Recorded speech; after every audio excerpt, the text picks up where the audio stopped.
Hello, hello, my green skins, and welcome to another Orc War Chief Reviews. And today we're going to be reviewing a classic, a show I watched when I was a child, The Real Ghostbusters. And this show had an interesting hit on my life, and so let's break her down. This is going to be a review of the very first season of The Real Ghostbusters. And what can I say about The Real Ghostbusters? Wow, this and the Teenage Mutant Ninja Turtles and Cadillacs and Dinosaurs had a lot of influence in my life. Holy crap, did it have a lot of influence in my life in a lot of ways. I was a super fan of the Ghostbusters when I didn't actually. The funny thing is, I never actually watched the Ghostbusters until it was a couple years after the fact, but I was a big fan of the TV show.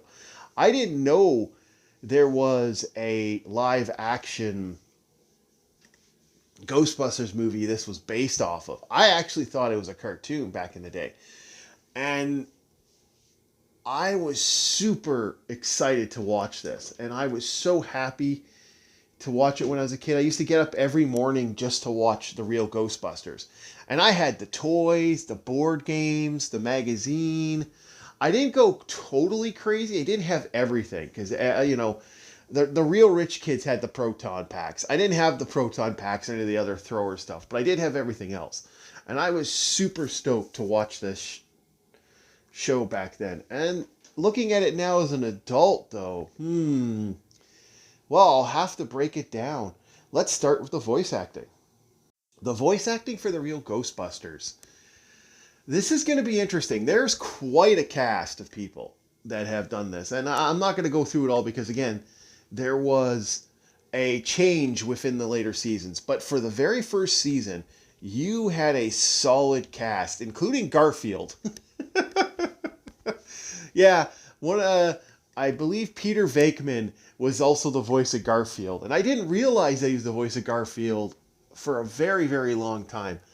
But they did a decent job. Again, this is something that was created in 1986.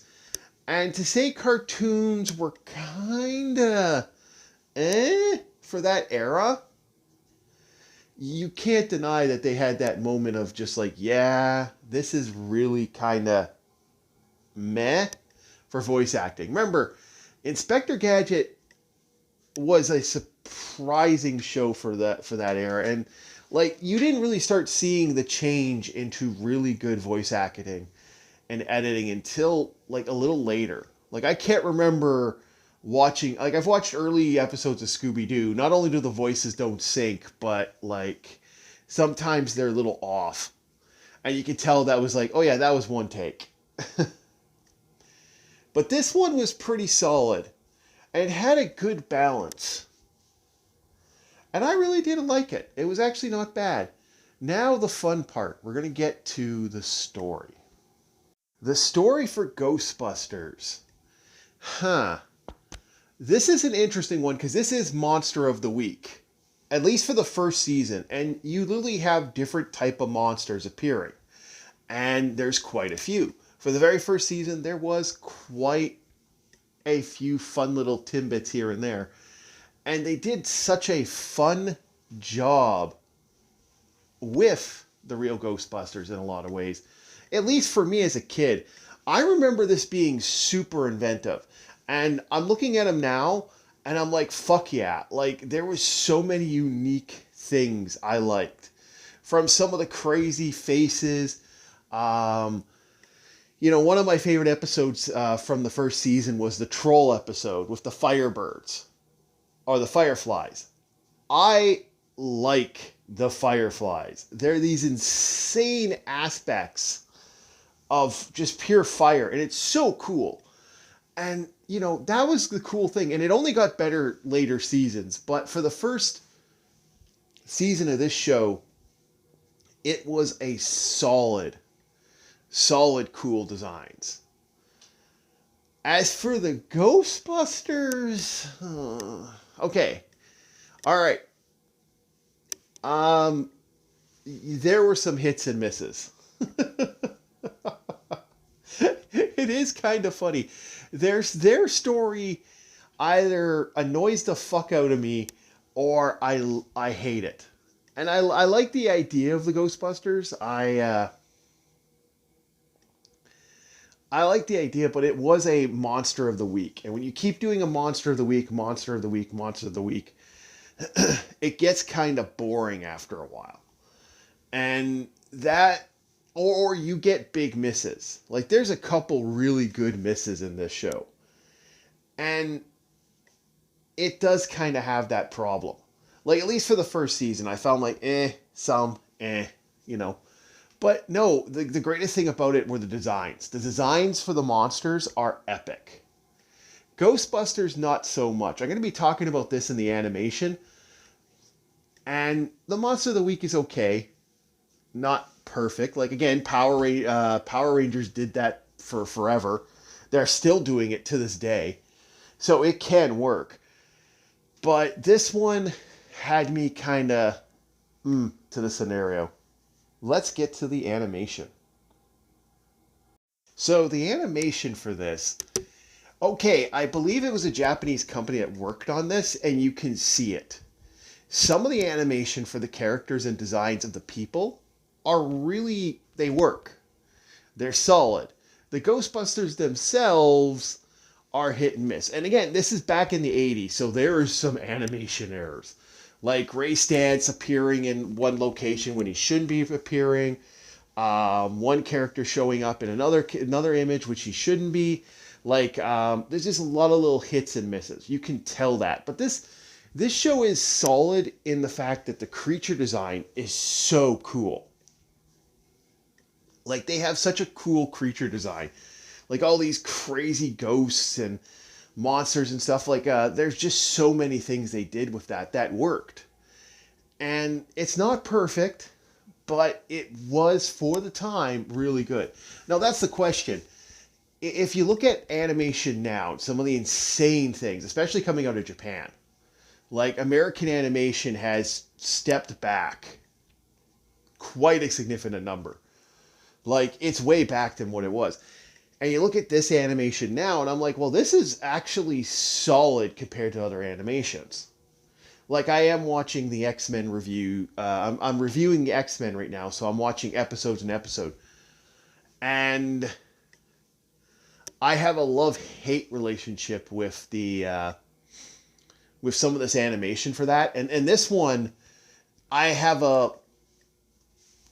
kind of feel like compared to anime, it's not good at all. But compared to modern animation, however, I would say it has a very good stance, and I think it looks really good. Not perfect. Again, Gravity Falls had some simplistic animation, but had some beautiful imagery.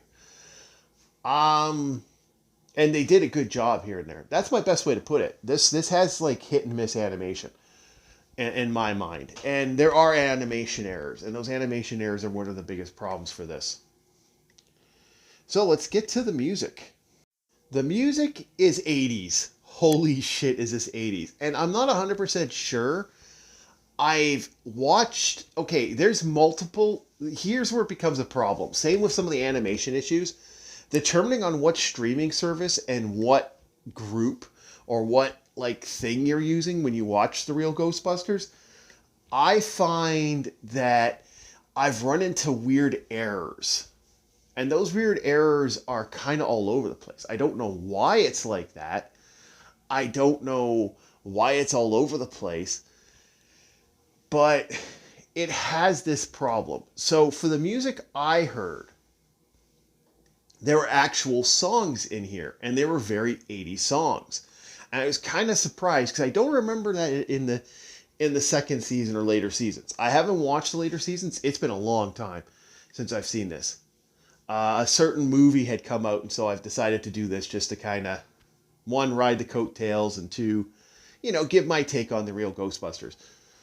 And yeah, no, this one had some really interesting colors to the music that was like, okay, that's fun. That's different. And then I remember, because I also remember in later seasons, they just kept playing the same 4 or 5 stings over and over and over again. The same 4 or 5 stings. happen a lot, and it happens in this first season too.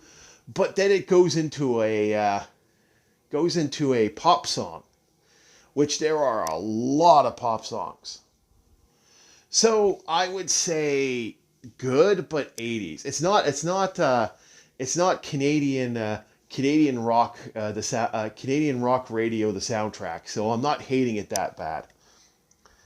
Overall, good, not perfect, but it's as solid as it comes, and I really did enjoy that.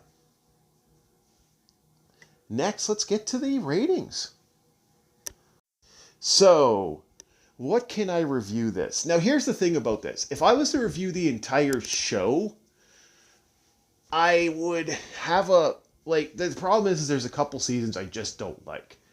And that's the later seasons, which I've argued about with people for years. This show is good, but I have problems. And so what am I going to rate this bad boy? For the very first season, you have the Boogeyman, you have Sanguine, you have all these characters that show up in later seasons. And there are some scary things. So for nostalgia, my nostalgia rating, it's a 6.5. My actual rating is a 6. And I gotta be honest with you guys, this is totally okay for kids. Yes, it has its creepy moments. Yes, there are some scary moments. But it is actually good. And 80s cartoons, you have two ways it worked. It was either to sell toys, which were okay. I didn't have no problem selling toys. Or it's to kind of make something interesting. And this show, The Ghostbusters, has always been something I really was excited about. And Ghostbusters has a special place in my heart.